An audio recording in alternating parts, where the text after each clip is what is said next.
Assalamualaikum warahmatullahi wabarakatuh. Puji sinarang syukur kehadirat Gusti Allah kanggo segala limpahan rahmat serta hidayahna. Tina kesempatan ieu urang tiasa patepung paampok jongok sasarengan dina ieu acara sebab lamun teu aya nikmatna mah urang moal tiasa patepung sareng dengekeun ieu pidato nu bande ku Simabdi dungikeun. Nah, hadirin anu ku Simabdi dipika hormat, tina ilmu kebangsaan dunya tiasa urang rasakeun, tina ilmu oge kebangsaan alam akhirat tiasa urang rasakeun. Sapertos tina hadis Nabi anu ngabogaan arti barang saha anu ngahoyongan kahirupan duniana mangka wajib bagina ngabogaan ilmu. Nah, maki loba ilmu nu kudu urang dipika boga, insyaallah kebutuhan sareng kebangsaan dunya tiasa urang hontal.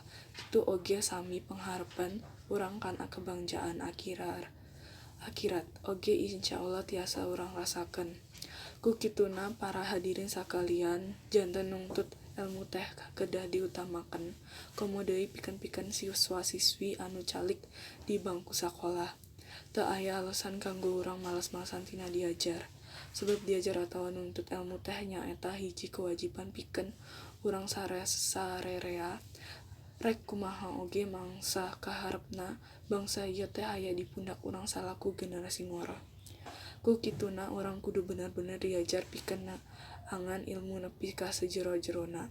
Nah, para hadirin anu ku Simabdi pika hormat, sakitu wae pidato singkat dina judul kautamaan nungtut ilmu anu tiasa didungikeun tina kesempatan ieu. Mugi-mugi urang sadaya tiasa terus dihajar sarta ulah ngarasa males supados urang tiasa ngarasakeun naon eta nikmatna ngabogaan ilmu.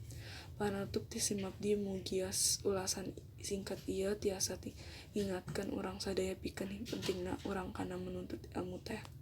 Hatur nuhun kana sadaya waktosna, hapunten bila aya kalapatan tina cariosan Simabdi.